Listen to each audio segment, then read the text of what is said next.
Olá pessoal, bacana demais! Estamos mais uma vez aqui e olha, nós vamos fazer aquela reflexão, aquele estudo sobre a Bíblia, mas relacionando com as condições socioemocionais. Será que tem alguma coisa a ver a Bíblia, os textos bíblicos, com as questões socioemocionais, as questões de como eu lido comigo mesmo, como eu lido com o próximo, como eu lido também com as questões ao meu redor? Pois é. E o texto de hoje, ele está lá em João, Evangelho de João, capítulo 10, versículo 10. Eu vou estar lendo aqui rapidamente para a gente não perder tempo. Fala o seguinte: o ladrão não vem senão a roubar, a matar e a destruir. Eu vim para que tenham vida e a tenham com abundância.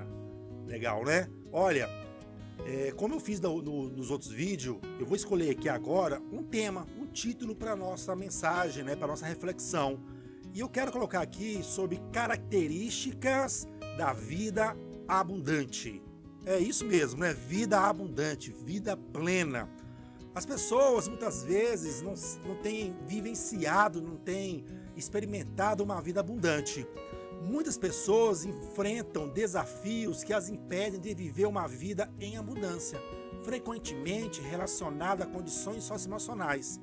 Isso pode incluir estresse e ansiedade, quer dizer, a pressão do dia a dia, seja por problemas financeiros, relações familiares ou exigências do trabalho. Isso tudo pode gerar altos níveis de estresse e ansiedade. Esse sentimento pode minar a motivação e a capacidade de aproveitar a vida. Um outro fator de pessoas, uma outra característica de uma pessoa que não está vivendo uma vida plena é a baixa autoestima.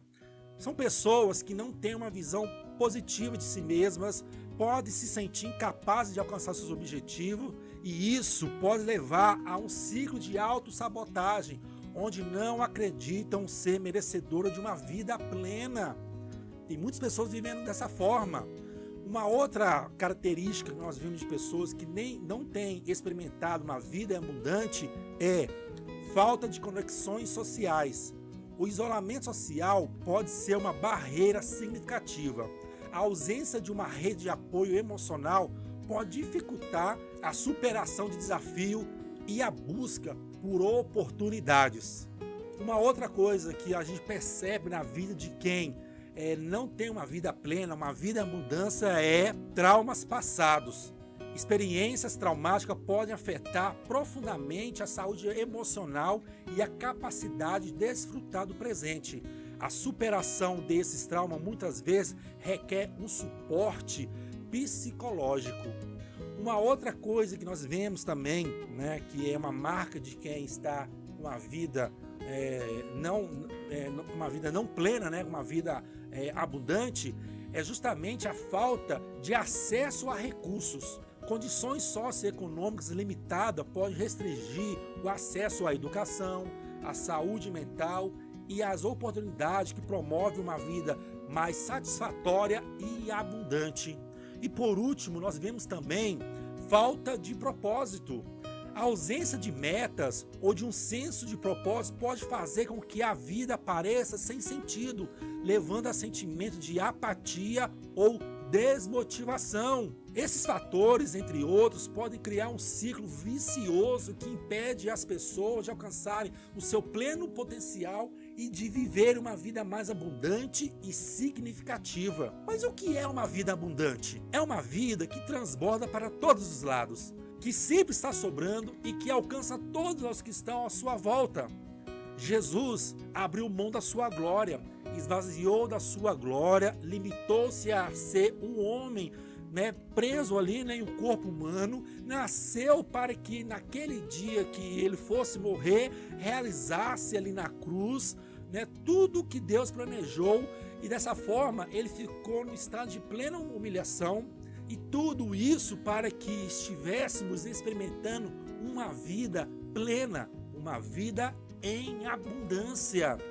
Não devemos nos acostumar a viver nossas vidas sem esperar a cada dia algo melhor, pois é isso que Deus tem para nós, uma vida abundante.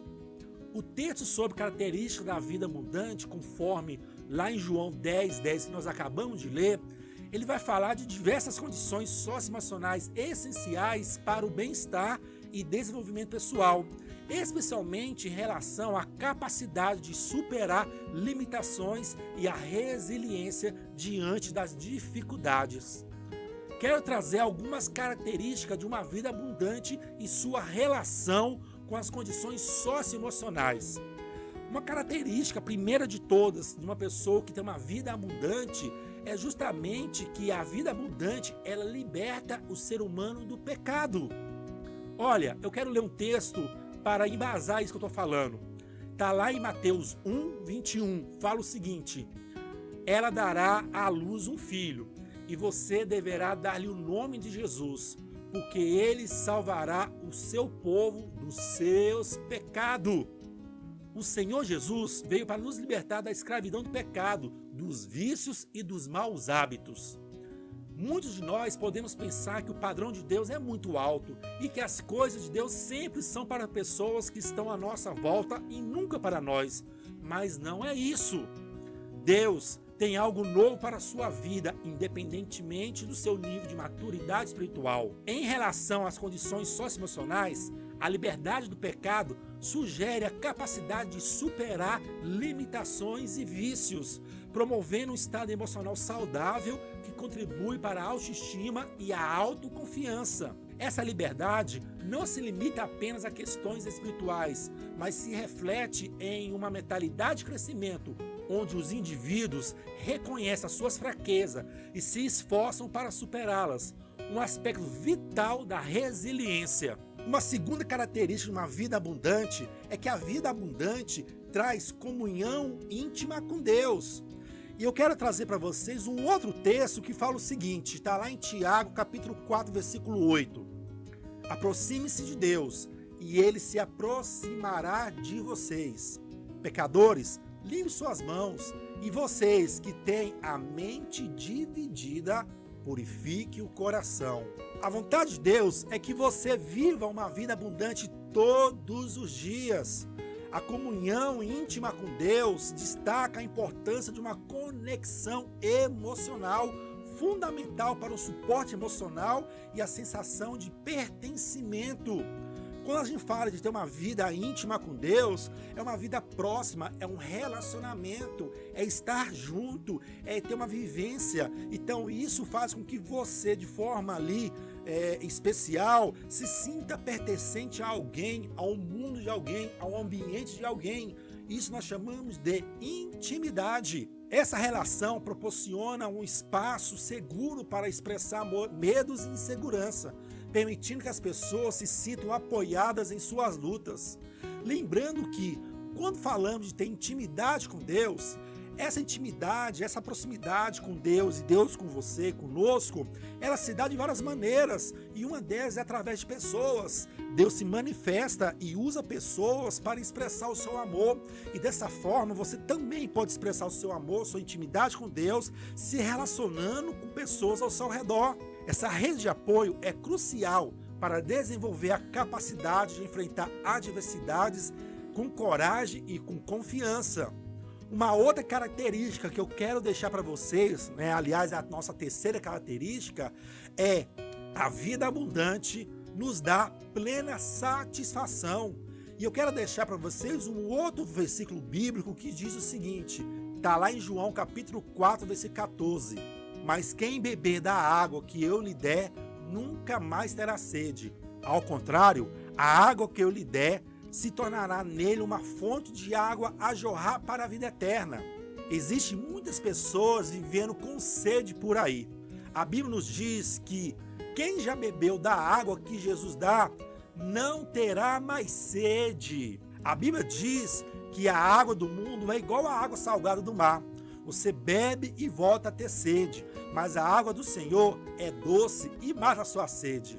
Quando falamos de andar com sede em um contexto socioemocional, podemos entender que essa expressão pode representar uma busca por algo que está faltando em nossas vidas. A sede pode simbolizar a necessidade de conexão, validação, amor ou mesmo de satisfação pessoal. Assim, Sentir-se descontente pode refletir uma falta de realização ou de propósito, o que muitas vezes está relacionado a condições emocionais e sociais, como solidão, estresse e falta de apoio. Compreender essa metáfora pode nos ajudar a identificar nossas necessidades emocionais e a buscar formas mais saudáveis de atendê-las. A vida em abundância mencionada reflete a ideia de encontrar contentamento interno, plena satisfação, e isso é essencial para uma vida mental, ao invés de depender de validações externas. Essa satisfação interna é um fator importante na construção da resiliência, pois permite que os indivíduos mantenham uma perspectiva positiva mesmo em momentos desafiadores. A quarta característica de uma vida abundante é que a vida abundante é cheia de influência. No interior de cada pessoa que tem uma vida abundante flui o rio de águas vivas. Muitas pessoas pensam que Deus tem filhos prediletos, e isso é um pensamento totalmente errado. Deus tem vida abundante para todos. Além disso, a influência positiva de uma vida abundante implica na habilidade de impactar o ambiente ao redor, promovendo relações interpessoais saudáveis e empatia. Além disso, a capacidade de apoiar e ser apoiado em tempos difíceis é um aspecto central da resiliência, ajudando a criar uma rede de suporte emocional que favorece a superação de desafios. Uma quinta característica muito importante que vemos em pessoas que têm a vida abundante é que a vida abundante nos dá vitória sobre o diabo e sobre a circunstância. Eu quero ler um texto em Romanos 8, 35 e 37 que fala o seguinte: quem nos separará do amor de Cristo? Será a tribulação, ou a angústia, ou a perseguição, ou a fome, ou a nudez, ou o perigo, ou a espada? Como está escrito: por amor de ti, enfrentamos a morte todos os dias. Somos considerados como ovelha destinada ao matadouro. Mas todas essas coisas somos mais que vencedores por meio daquele que nos amou. Olha, ter uma vida abundante não significa viver uma vida sem tribulação, sem lutas, sem desafios. Não é isso. A tribulação vem, mas a vida abundante nos faz vencedor. Ou melhor, mais do que vencedores. A vitória sobre o diabo e a circunstância representam a resiliência diante das dificuldades, fortalecendo a capacidade de lidar com o estresse e a adversidade. Essa abordagem não apenas enfatiza a superação de obstáculos, mas também a importância de aprender com essas experiências desafiadoras, que podem ser oportunidades de crescimento pessoal. É muito importante entender que as habilidades socioemocionais, elas são também algo que Deus deseja para que nós possamos viver e experimentar uma vida plena, uma vida em abundância. Eu quero falar da sexta e última característica para vocês. Olha, uma vida em abundância é uma vida que nos leva à prática do bem. É verdade. Olha, eu quero ler um texto com vocês. Efésios 2:10. Porque somos criação de Deus, realizada em Cristo Jesus, para fazermos boas obras, fazer o bem, as quais Deus preparou antes, para nós as praticarmos. Quem tem uma vida em abundância, também vive praticando o bem. A prática do bem encoraja a generosidade e o altruísmo, que são vitais para criar laços sociais significativos e um senso de comunidade. Esse senso de pertencimento e conexão social é um pilar fundamental da resiliência, permitindo que os indivíduos se sintam apoiados e motivados a enfrentar as suas limitações. Em resumo, o texto não apenas define a vida abundante em termos espirituais, mas também como uma estrutura de apoio emocional e psicológico que pode levar à transformação pessoal e uma transformação social. Ao cultivar essas características, os indivíduos podem alcançar um estado de bem-estar mais completo, refletindo o propósito divino em suas vidas e desenvolvendo a capacidade de superar limitações e demonstrar resiliência diante das dificuldades. Vimos, infelizmente, que muitas pessoas não têm vivido uma vida plena, que, aliás, é manifestada de várias e diversas características. Como vimos, a liberdade do pecado permite superar limitações e promover a autoconfiança, enquanto a comunhão íntima com Deus proporciona suporte emocional e pertencimento. Vimos também que a satisfação interna é crucial para a resiliência, assim como a influência positiva que impacta relações interpessoais. E também vimos que a vida abundante oferece vitórias sobre tribulações e encoraja a prática do bem, criando laços sociais significativos que sustentam a superação de desafios. Assim, a vida abundante não é apenas o ideal espiritual, mas é também uma estrutura emocional que favorece o crescimento pessoal e social. Gostou? Então curta e compartilhe com alguém. E não deixe de entrar em nosso grupo de WhatsApp, que vai trabalhar a questão das habilidades socioemocionais. E veja até a próxima. Forte abraço. Tchau.